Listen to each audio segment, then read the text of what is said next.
Hello guys, welcome to our video again. Today we have the lunch for Tinolang Manok.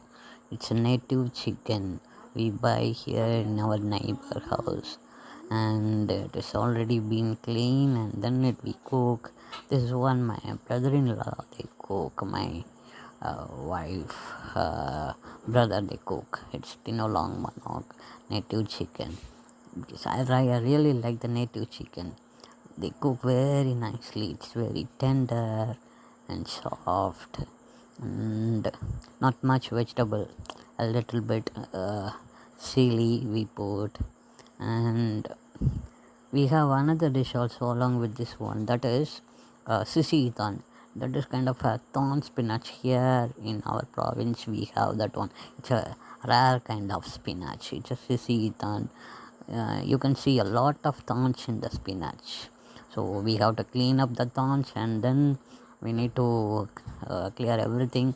Then we can cook by boiling, and also we can do the like fry. It's very tasty, and I used to put in the like curries.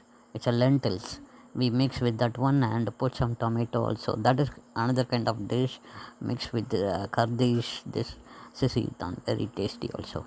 But today we have this Tinolang Manok and vinegar chili for the spiciness, and this sisitan boiled. I really like that lunch today. Very tasty. I hope everyone like this video, and please watch, share, and also thank you for watching our video. God bless everyone. We will see you on the next video. Bye guys.